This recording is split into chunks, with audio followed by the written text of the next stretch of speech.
Record.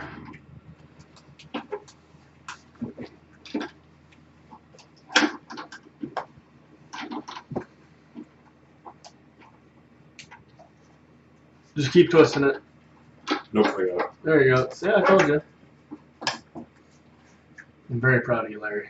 I mean, compared to how things were going earlier, I think I know. we did pretty damn well. Big improvement. I mean, look, I even moved this whole thing. I'm proud of me. I'm proud of you, too. Kissable. I wouldn't go that far. But yeah, let's not go there. That's my mic check. You'll make out with the pop filter, okay. The sweet sounds of silence. Oh yeah, so we can't eat when we're doing the recording, just so you know. Like last time? Yeah, like last time. When we ate all through the game of Betrayal? Yes. Well, no. That's a stream. For the That stream is fine. This, because there's no video, we rely heavily on the audio. Understood. And the audio needs to be adjusted a little bit, because why is one side way higher than the other? Testing. I don't know what the bottom one is. I'm going to start talking. This It's my is fault. right channel, this is left channel, if I'm not mistaken. So, when I talk, it seems to go wonky. I can't see from here, but tell me what it's doing when I say something. You're fine. Awesome. How about me? Maybe it's my thing that's also kind of wonky. Wibbly wobbly woobly wibble. I think your thing is just what's Ever supposed so to be doing. slightly. It is both of you, yeah. It's both your things. Also, it's when I talk, it makes a lot larger noises, or larger spikes on the graph. What color are you? You're red? Your gain is green. Oh, because your gain is really high. What about blue? Blue had really high gain as well. Oh my god. Now I'm so quiet. I love my Oh no, goodbye, Chris.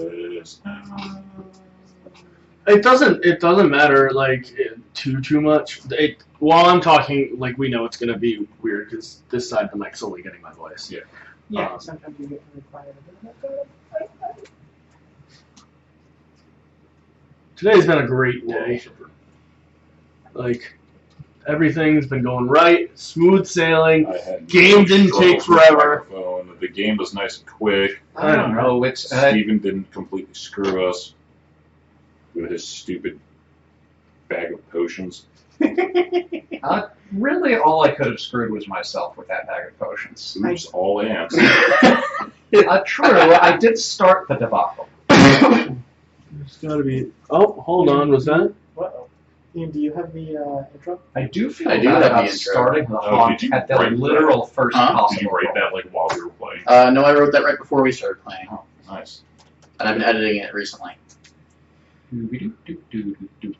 All right. Well, on the so.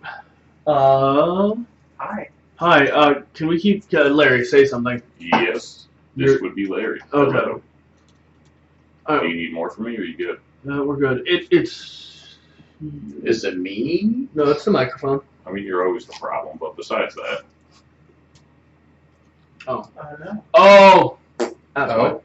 Something's unplugged. So no. So the XLR cables, just twist them and make sure they're tight. Just like you did, so Yeah. I don't have to do it. You don't have to. well, I don't have one over here, so. No, it's the yellow. Oh, yep, This guy. Yep, yep. So you want to twist them together and make sure they're tight.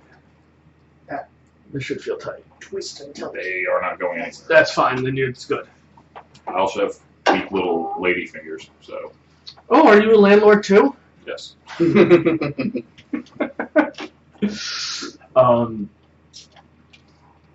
Okay, yeah, I guess this is as good as it's gonna get.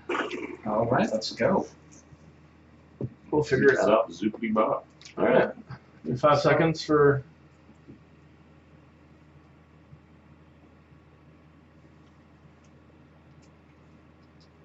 Welcome to another spooky episode of Dancing with the Bards. I'll retake that. No, we should keep it. I mean, that wasn't a problem. The problem was when you stopped speaking. I saw Chris's face. I mean, what have we not gone for cringe on our intro? I know. You gotta put more inflection into the spooky, man. You gotta really, if you Sell gotta it. go full You gotta sell cringe it. or no cringe. Yeah, but your face, I stopped because It was so bland. You're like, welcome to another spooky episode. Don't make all right. Put on a voice. Yeah, have a little fun with it.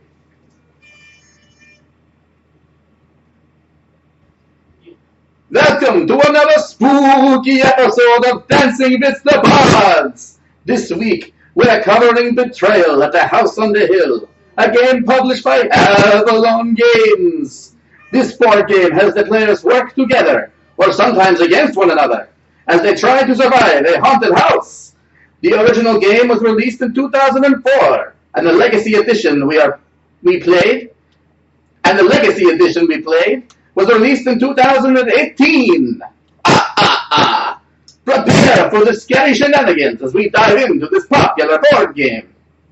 I think when And I immediately apologize to all the people of Transylvania for that horrible slur of an accent. We would like everybody to know that Transylvanians are not automatically vampires most of the time. when we said put on an accent, I don't think we meant put on that much of an accent. Yeah, I didn't mean, get abducted into a Transylvanian street gang and be forced to talk. You know what? I think Was that gang Ian Sesame Street? definitely took it to a new level with that one, and I, for one, am okay with it. Well, you're also about Transylvania.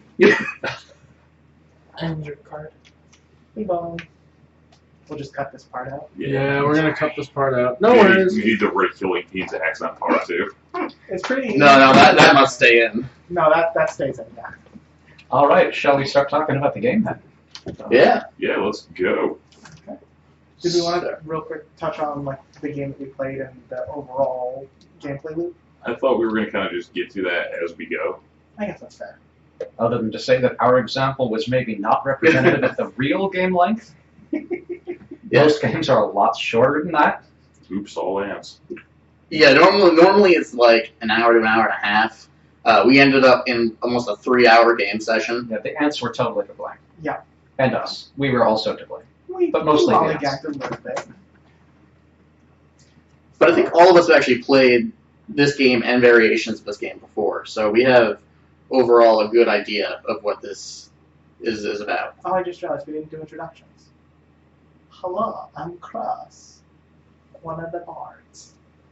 I am Larry, one of the semi-frequent guests here. And I am Stephen. I have also been here before. And I'm Ian, I'm always here. And he's. I've been here for everyone so far. You might notice that Brooke isn't with us this week. She had to take care of some things, so Me and Steven make a whole brook. yeah, about, almost. Really? You think that's all she's worth? So let's dive into number of players. All right. All right.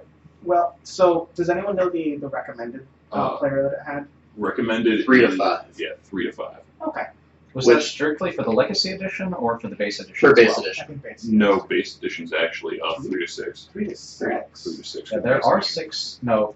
players. No, that's right, yeah. 3 to 6 for that, 3 to 5 for...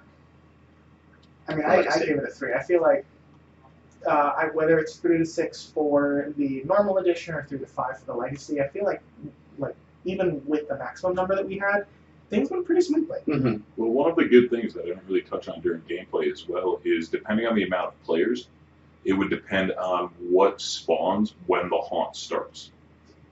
So since we were at max number of players, for example, we had a haunt that spawned a giant ant queen along with additional ants. With 5 players, it spawns 4. With 4 players, it spawns 3. With 3 players, it spawns 2. So they do consistently make player adjustments as well regarding how many players are actually in the game. And I actually said 2 for number of players, but I was thinking strictly the Legacy Edition when I said that. I really think that 3 to 6 is a sweet spot for a lot of these games. I think that is the typical number of players that you're going to be dealing with when you're looking for something to do in an evening or something. So I probably would have given it a full 3 if we were looking at the base edition 3 to 6. Yeah, I would like to say this is pretty inclusive of most of the Betrayal games for this review. Mostly just because there are a few of them. We have 3 different editions of the base game: Legacy, Betrayal and the Scooby-Doo iteration. When he says Betrayal, he means Baldur's Gate. Yeah. The D&D themed one. So 2 themed editions, 3 Oh editions. yeah, I'm sorry. Excellent. I got you, bud. He caught you slipping. Yeah. So I think you said inclusivity, and I don't think that you meant to move on to the next category, but is this a good time for it? Yes. Yes, it is. 3 hours of gameplay and I am out of it. You are tragic. Now, So, since I brought it up, I actually gave it a 1 for inclusivity, if only because so much of the gameplay is so heavily dependent upon reading. Card after card after card, tile after tile after tile, there is so much to read. So somebody who either has eyesight issues or somebody who has reading issues is going to really struggle with this game. For sure. I gave it a 2 for the same reason. Yeah, I also gave it a 2, mainly because, once again, there are so many small pieces, there's so much text that you have to go through. And then especially if you do get a hidden trader role as well, where somebody has to read the tome by themselves, then that could also bring up issues. I just gave it a 1.5 because with no book here, I have to cover all those half points. But yeah, I think reading comprehension is the biggest part of that inclusivity barrier, which does kind of lead into that next part, which is I think the only one of the only ones I gave it was for comprehension. I personally find this game very... There's so many moving parts to it. It's very hard to keep track of everything. See, I actually gave it a 3 when it came to comprehension, because as much as there is consistently going on, everything flows together very easily. A lot of it almost plays itself if you can get over those hurdles, such as the reading comprehension or the finding small pieces or things of that nature. I think that some of what Ian is saying I included in my lower inclusivity, where I was kind of bridging the gap between Ian and Larry with a comprehension of 2. I think that a lot of the rules are situational enough that the core gameplay loop is quite simple. But there are a lot of branching paths that you have to worry about where it's like, okay, how do I do this? How do I do that? Let me go back to the book and just figure that piece out. I think that Monster Rules is a good example of that. That's an easy one to forget from game to game.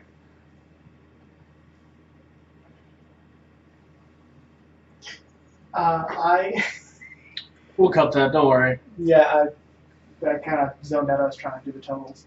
I actually gave it a 2.5 here. I'm sort of in between on these two positions. I do feel like there is a lot of moving stuff, and also it kind of interacts with the inclusivity. There's a lot of stuff to read, which you kind of have to refer to consistently. For example, my area had like 6 different cards that were supposed to be somewhere on the table just because we need to refer to them consistently.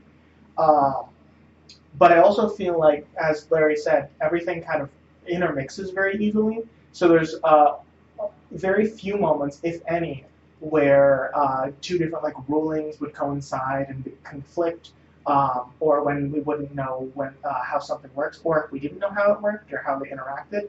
It was usually listed in the actual rulebook itself.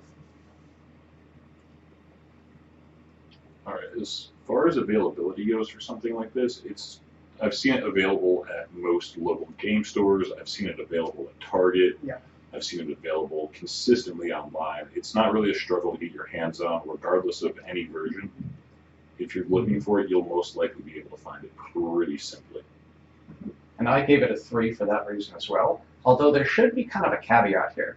Because they are currently working on the 3rd edition, that could make earlier editions harder to find. Especially since, from what little I've seen, they're planning some changes for 3rd edition. So who knows how that's going to impact our enjoyment of the game going forward. That's availability.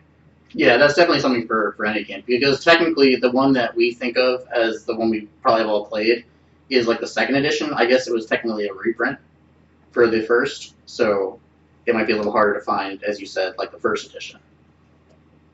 Yeah, 2nd edition I think is basically the same as the 1st edition as far as how it works, how it goes, how enjoyable it is. 3rd edition is currently the unknown.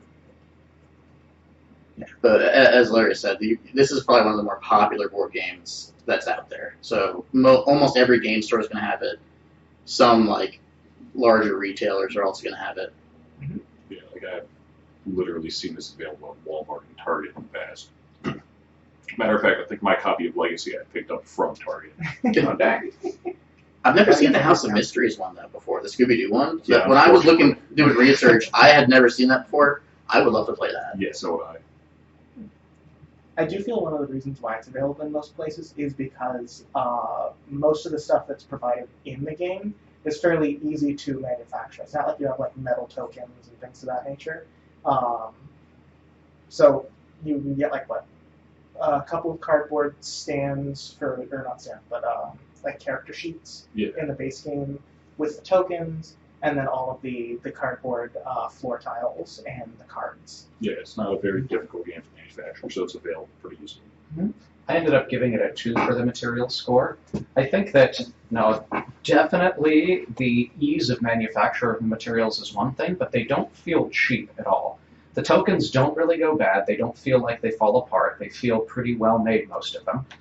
The character models themselves are of a decent quality plastic. They tend to weather multiple games without issues. I haven't really seen them break or fall apart. The paint doesn't fall off. So overall, yeah, I would say that the materials are pretty high quality despite their construction, with one caveat, and that's the character sheets themselves. Since the character sheets keep track of stats by a sliding plastic pointer, that tends to wear down over several games and just makes using the character sheets and the sliders more difficult and more frustrating.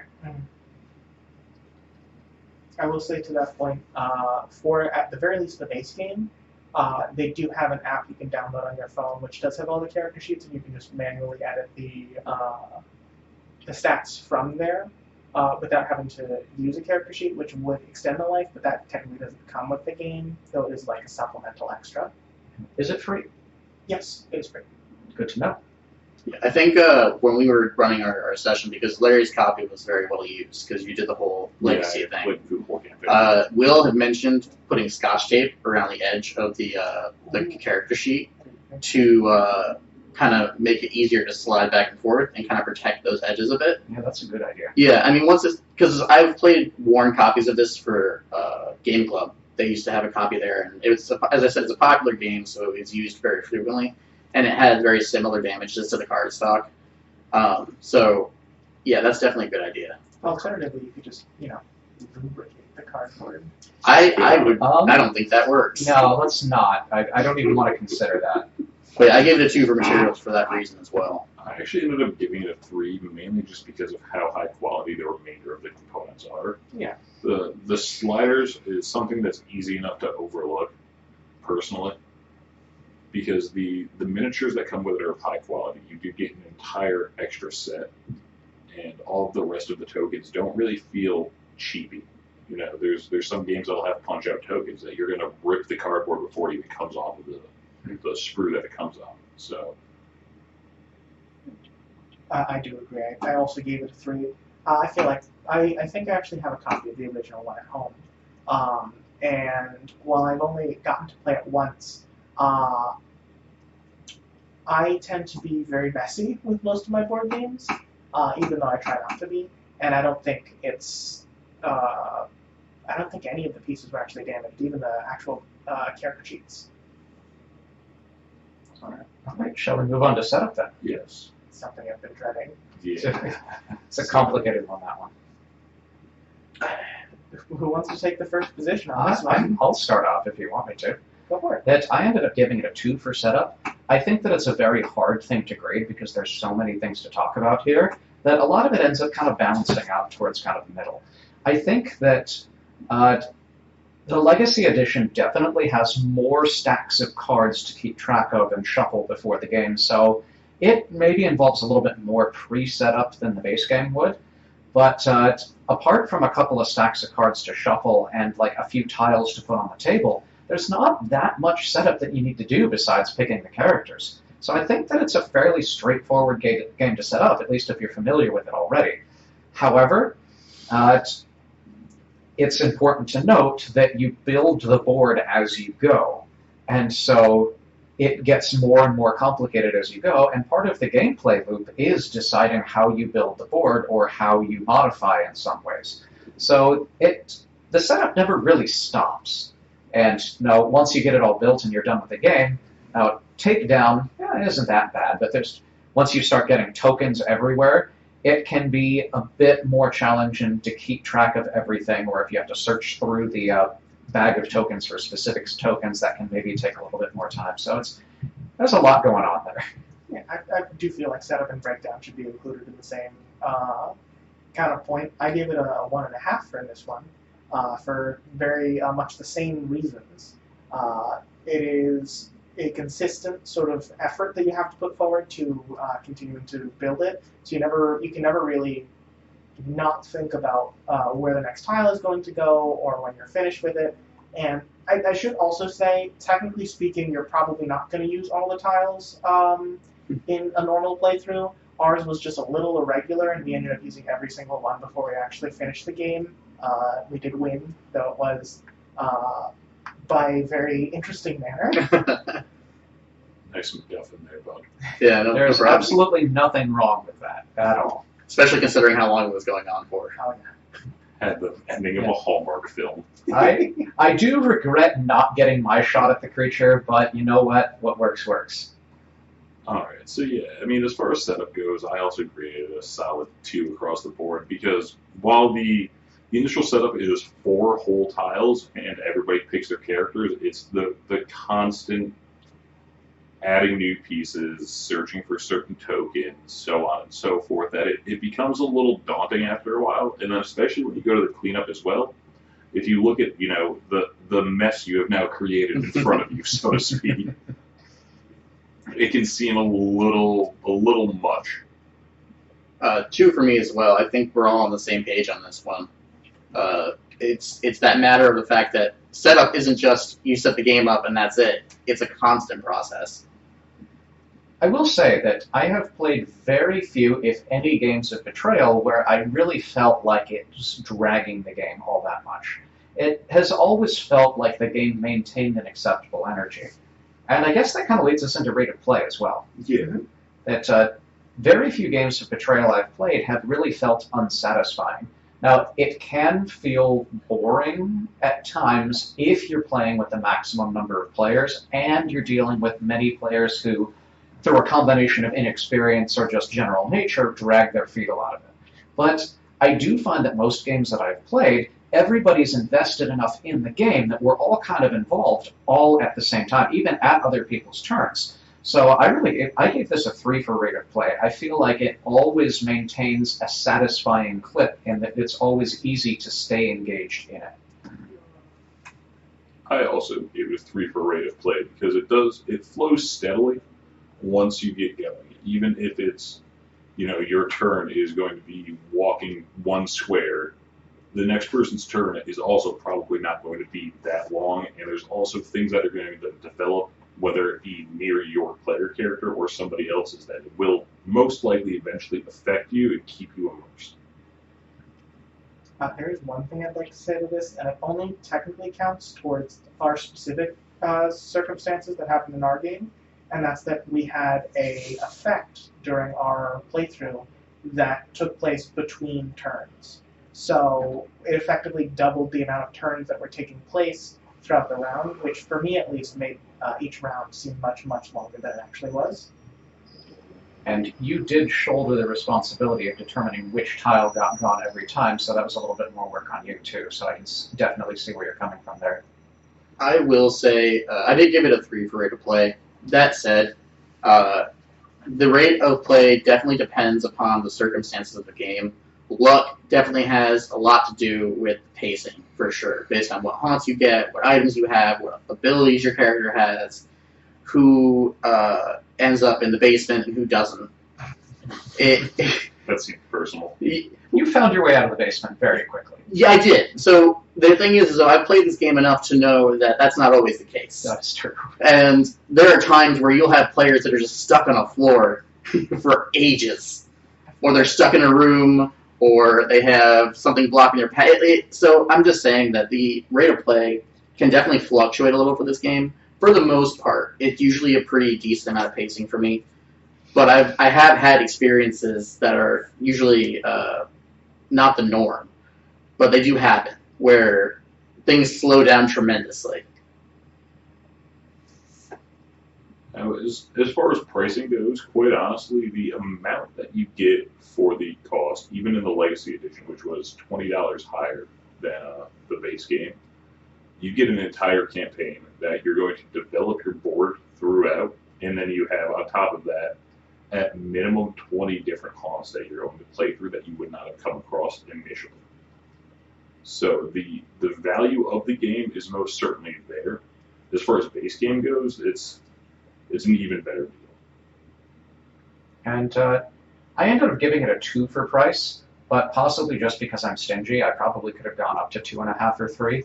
It's hard to compare sometimes, but games of this type you really don't find for less nowadays.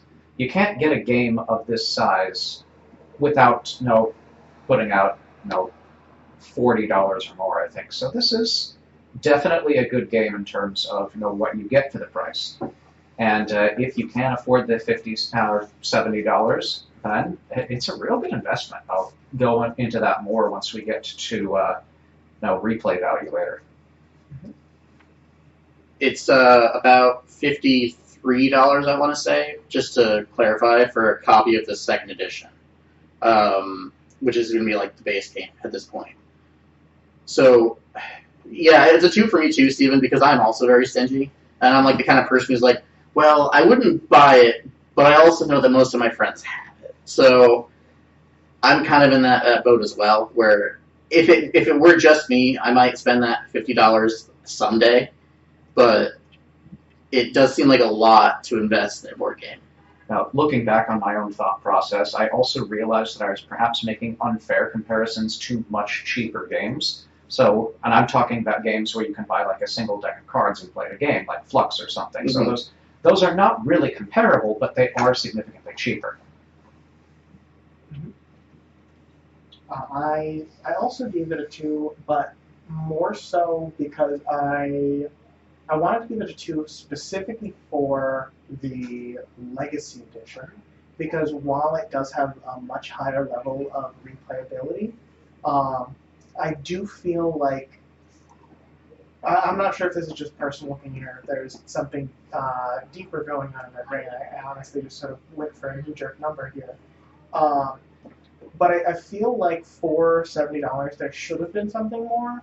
I know separately from the extra cards that you get and the different variety in the places that you can put the tiles and the little color-coordinated things, it didn't feel like there was much different compared from the base game, apart from that extra level of depth of the Legacy Edition being able to sort of grow and evolve your board from its baseline.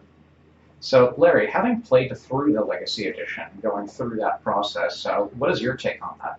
So personally, as someone who played through the entire campaign, I actually feel like the extra $20 does justify it, because the way that the campaign is laid out is that you are playing 5 different families, one for each player, who keep going back to this house for whatever reason. There's an overarching story that develops that comes very late. Until then, you kind of just, it's very Scooby-Doo-ish of, I can't believe these people went back to this house. But eventually it will develop an overarching story, and I think the value that you get out of that, being able to get with the same group every week and get to continue that experience, it almost becomes very RPG-like. And I thoroughly enjoyed that aspect of it. Now, would I pay $70 for a completely finished copy? Not even a chance. But as playing through the campaign and then going into the free play mode, I actually enjoyed it a lot more than I thought I was going to. So what about extras? Extras, I think it bombed on extras personally, just because there's not much outside of what you're going to get in the box initially. I mean, I've played what was it? It's Widow's Peak. Widow's Peak, right? Yeah. I played the Widow's Peak expansion.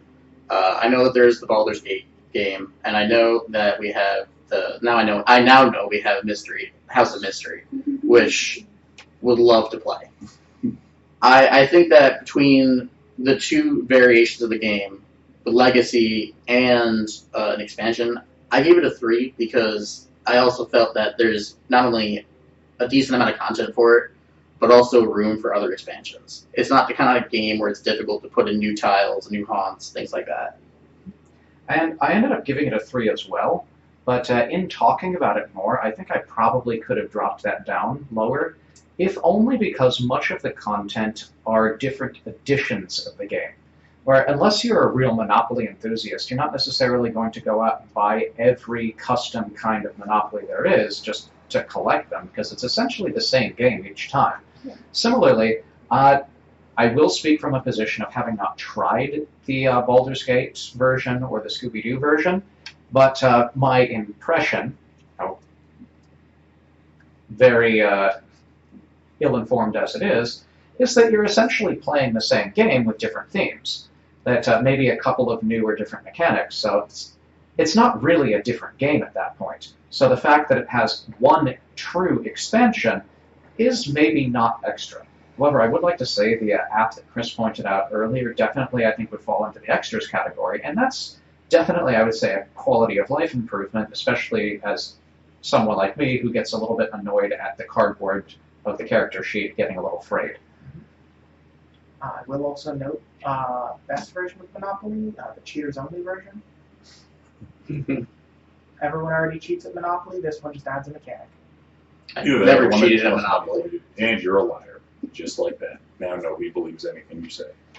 They already didn't, Perfect for but cheaters Monopoly. Everybody wants to be the banker for some reason.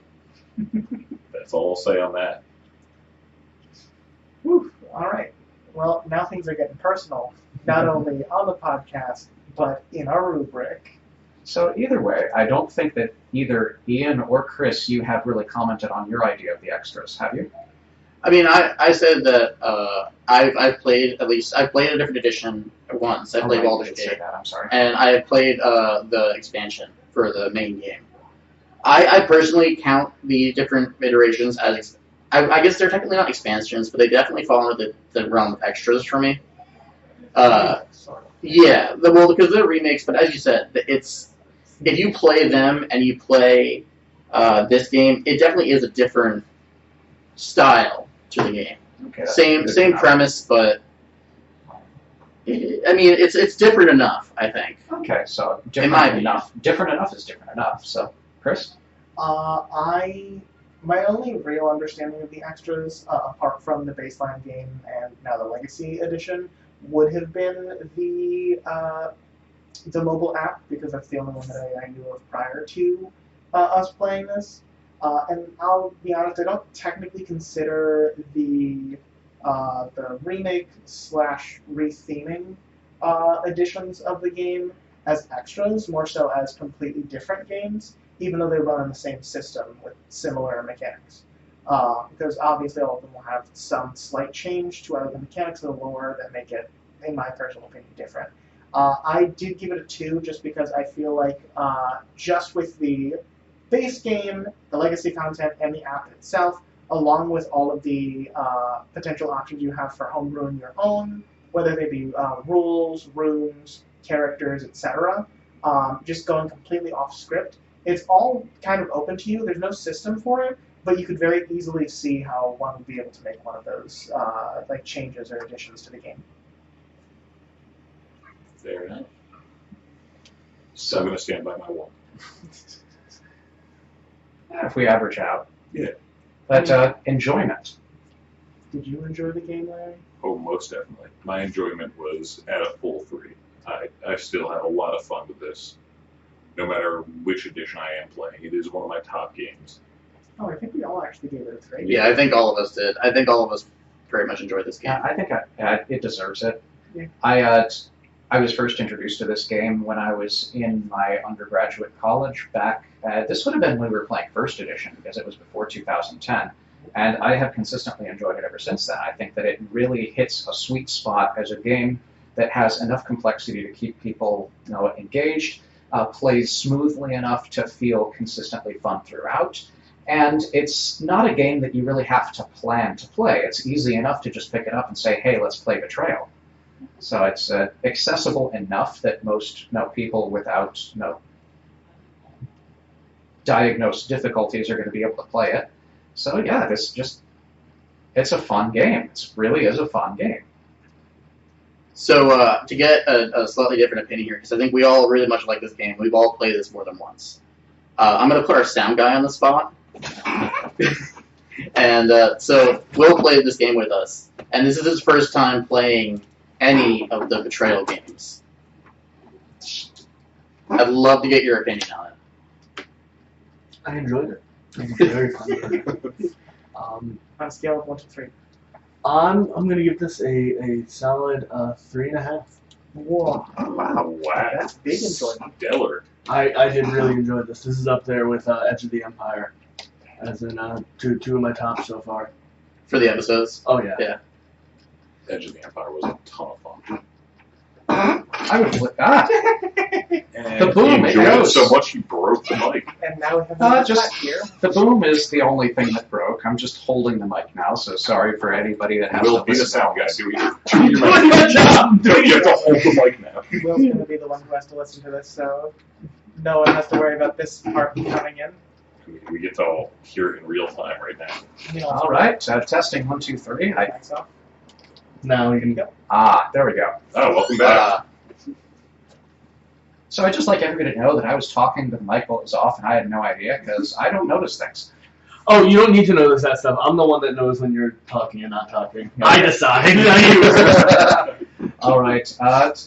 Do we have any more comments on enjoying it? I think that Will's opinion was definitely valuable. Thank you for asking for that. Yeah, I wanted to make sure we had the opinion of somebody who hasn't gone through all this before. And considering that the experience we had for this game wasn't necessarily the norm, normally it goes a lot faster.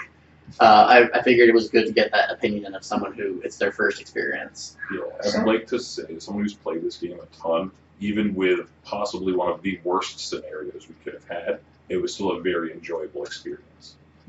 So, solidly, I would recommend this game. I think that, I did say that it was not very inclusive, but there are ways around that. You're generally playing with a bunch of people, so unless you're playing with a bunch of people who can't see or can't read across the board, then usually you can outsource that duty to someone else and get around that fairly easily. I've met very few people who didn't have fun playing this game, including people new to it. I think that it deserves a good recommendation. I would say that as far as recommending, I gave it a 3 as well. It's one of those kind of games that it's a very nice in-between between really complicated games, like as far as board layout, right? If you compare this between, say, what's a nice simple game? Trouble. Yeah, like, okay, fine. Like, between Trouble and Twilight Imperium, this is a nice middle ground for There's a people lot of who... space between Trouble and Twilight. Yeah. That is the full spectrum right there. I mean, it's not quite. I think Candyland is like the bottom of that. Shoots and ladders. That's complicated and you have to do math. Candyland is just go to the color. But yeah, it's a nice middle ground for people who are looking for... People who are used to games that are a lot less complicated and people who are used to games that are a lot more complicated. Yeah. If that makes sense. I'd still give it 2 for recommendation, just because if you do get the off chance that you get a group of people who have a lot of trouble either focusing or comprehension-wise, it can end up causing the game to drag quite a bit. However, as Stephen pointed out, there usually will at least be one person there to carry the group through that. And I actually gave it a 2 as well, despite my glowing recommendation. And I often think back to a game that I played with a group of people a few years ago. This wasn't Betrayal that I played, it was a different game. But it was similar. We played Pandemic, and in that Pandemic is generally a cooperative game. And this group of players really wasn't ready for that. They wanted a competitive game of the more simple kinds that they were familiar with. So I'd definitely say that, well, Betrayal does have the competitive element to it. It's one of those games where maybe it's not your cup of tea, I don't know. I will also say that this was not a hidden traitor rule, but it is worth bringing up that there are certain games that I've played where there was a hidden traitor role who the hidden traitor was very frustrated at the fact and managed to let the whole table know and kind of ruined the experience of the game. So there are some gripes here and there. This session particularly, there was nothing that we came across that would have made that issue happen. However, there are times where that could go wrong.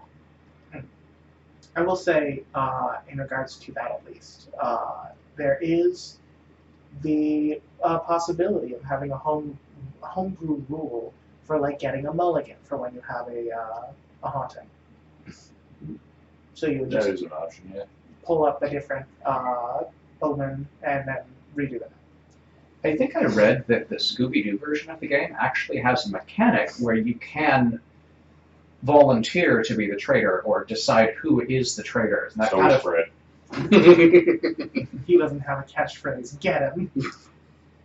I'm pretty sure his catchphrase is "Let's split up, gang," which is exactly what the traitor would say. Yeah. Which I'm just saying that it'd be very easy for any edition of Betrayal to decide, no, somebody else can be the traitor.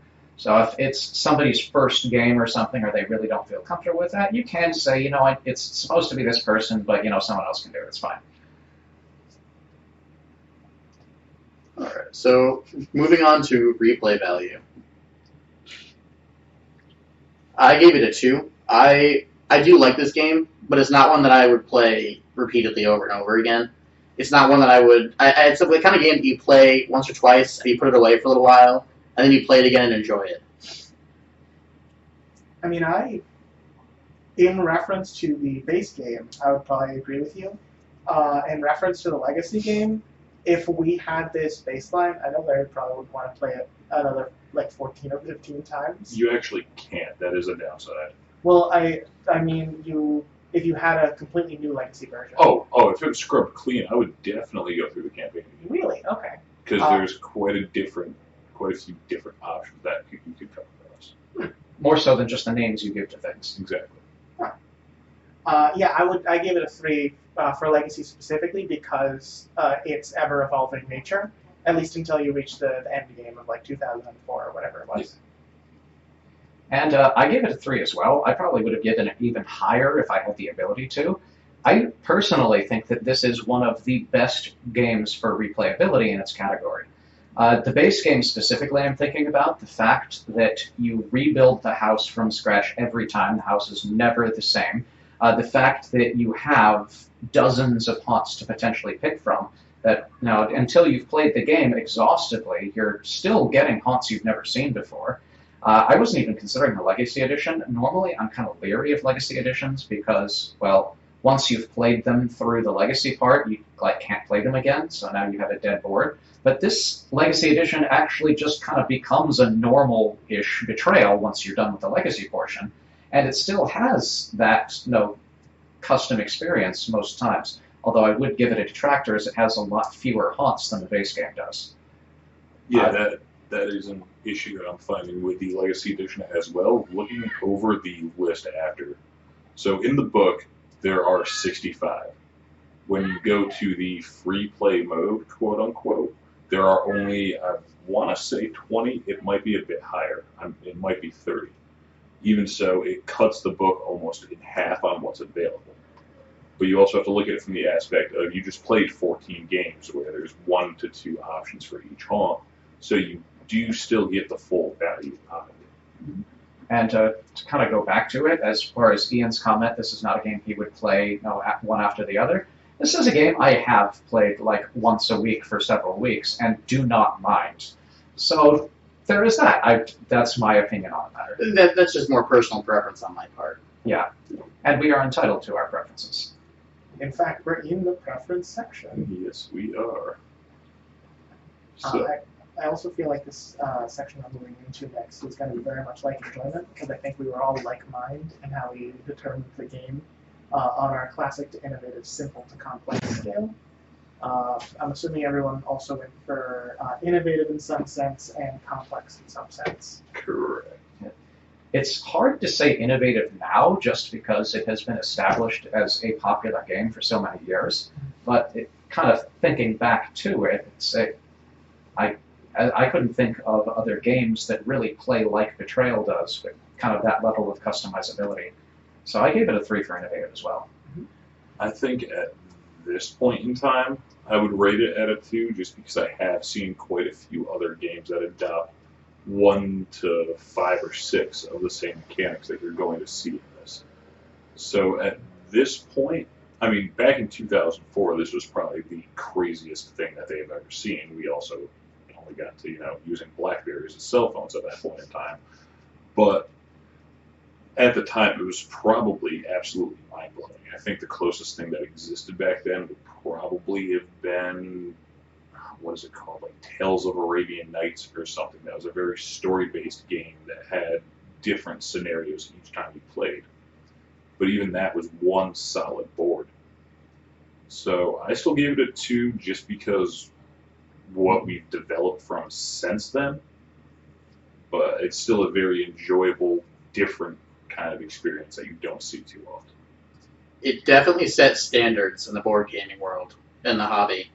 That's why I give it an innovative 3, because when it came out, I feel like it was, it kind of, I wouldn't say revolutionized things, but it definitely made an impact. And you definitely see a lot more clones of it now, and a lot of games that have taken ideas from Betrayal and incorporated them into their own system. But for what it is, I feel it's very innovative. I would say that it would be a little bit like asking if Dark Souls was an innovative game. Nowadays, maybe not so much. There are so many Souls-like games, but it defined the category, and that's kind of the thing. Mm-hmm. So, as far as complex, simple goes, I think we all agreed that it was not a simple game. No. Though I do think we all have some varied opinions on how complex it was, or if it was a good or bad complex. So I personally put it sort of in the middle, complex 2. I feel like there was a lot of things going on. It's been well established now. But I feel like there was never so much going on that you were completely lost. There was always something you could source back to figure out what was going on. There are a lot of moving parts. Just for our game, which maybe is not a great example of how many moving parts there normally are, but definitely a good example of how many moving parts there can be, because we had one queen ant with like 4 different ants that wanted to go to that queen ant at one time, and multiple others that were spawning about 4 or 5 per turn that were moving at a move rate of 4 move dice and would stop and attack things on the way, as well as a homicidal monkey, a strange little girl, and a groundskeeper who just wanted to bury something. All of these parts were being moved around along with things like, well, what's your character's ability to do things? Like, for example, mine might be I get to say no to an event card. What are your items do, and how do they interact with each other, and what's going on currently? There is so much to keep track of. If you miss one word on a item you get, you might misinterpret it so much that you go from 4 damage dice to 8 damage dice. Or That is a specific example, actually. It is an actual example of something that happened. Yeah. We missed one word on a card that we didn't pay attention to, and we thought we were gods. Honestly, I was kind of in the same camp there. I gave it a 2 for complex. I didn't give it quite the 1 that you gave it. But even we, who are relatively familiar with the game, I know that I missed tile text a couple of times that made a fairly significant difference. At one point in the game, we were like, wait a second, these tiles can't connect the way they're currently connected. What happened? And there were instances of people forgetting their ability and not using it when they perhaps could have. And so there was a lot going on. And I think that it says something that we still enjoyed ourselves despite missing things occasionally. But even we who knew what we were doing, we're still missing things occasionally. So there is a lot going on there. As far as complexity goes for me, I'm always going to be a tough one to consider something incredibly complex because I come from, playing a lot of wargaming and a lot of large-scale Twilight Imperium, Nemesis-esque games where most of these wouldn't even fit on the table that we use.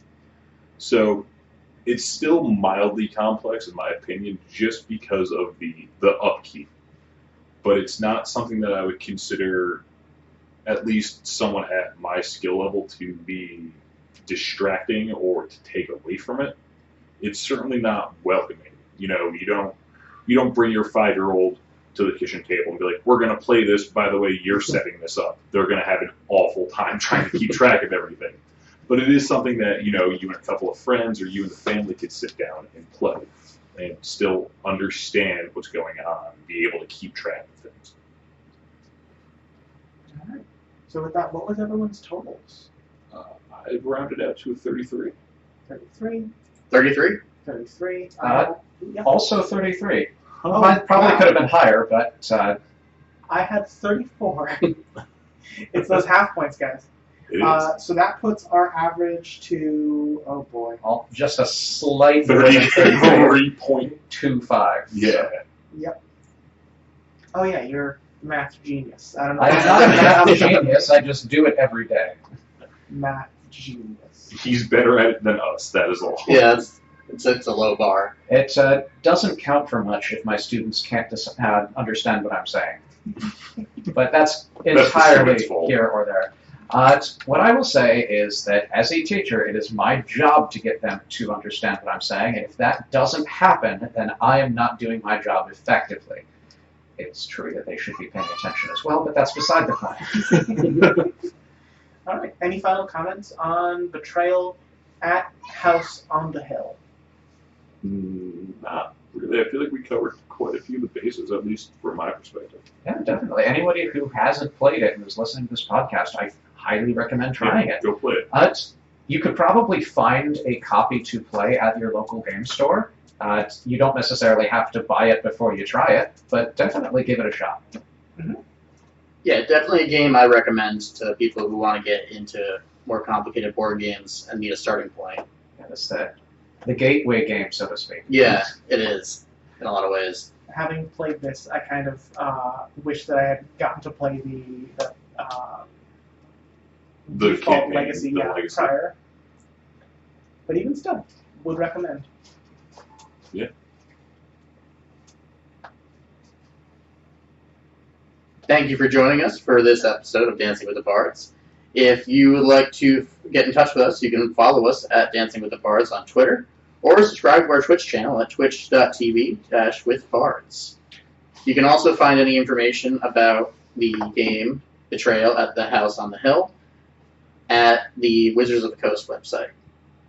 Okay, I would like you to do a retake of that, but this time with more energy and better. Do you want me to? I don't actually have it written. I was just reading off a previous intro. 640. Oh, wait, then it's pulled out. Do you want me to just read it? Sure. I don't actually have it. It's not an outro written for this. I was just reading the outro for Fiasco. You don't need to. You don't have to have the Betrayal one. You can freewheel it. Well, rereeling it, I would recommend. That's how we got here. Yeah. Content, Well, I mean, if he's trying to adapt something else on the fly, that could definitely cause some pauses. Also, the lack of Transylvanian accent is just heartbreaking. Yeah. Oh, yeah. Full I Transylvania. thought the same thing. Like, we should go out on the same energy you entered. All right. Thank you for watching another great episode! Don't forget the ha ha ha. Yeah. Alright, hold on. Where do we have Doing the accents. show notes for this? We know what makes me better. I'm saying nothing. Perform, damn it! Okay. I want to tell you about our sponsor, Raid Shadow! Careful, remember, blow into the window. The fire alarm. That's also like wispy. Alright, so You got it? Your vape will set it I'm off. going to just rewrite this real quick. You can.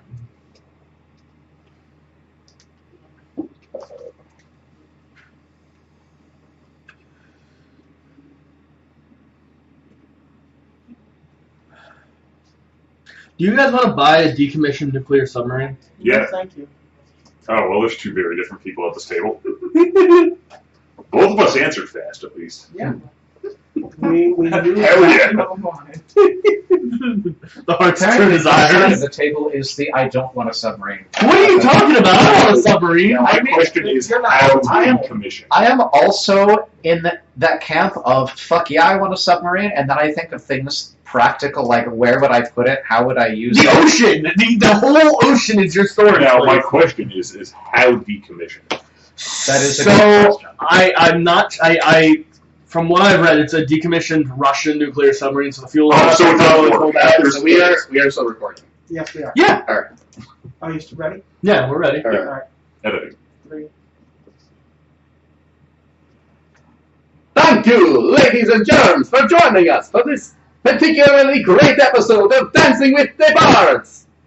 If you would like to get in touch with us, you can find us at Dancing with the Bards on Twitter, or subscribe to our Twitch channel at twitch.tv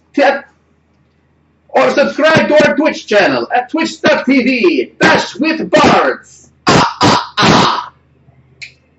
Thank you guys so much for joining us. Once again, I apologize to the entire country of Transylvania. They made me do it. Is Transylvania a country? I mean, Yes. it's a dumb question, but Yes, it is. I Yeah, knew that it was a in region, but I Romania. didn't know if it was actually a part of Transylvania is a larger- region in Romania. I'm pretty sure it's a whole country. It may have been once. Probably used to be a country. One offensive accent. Two offensive accent. All right, goodbye, everyone. Have an evening. Goodbye. I love you.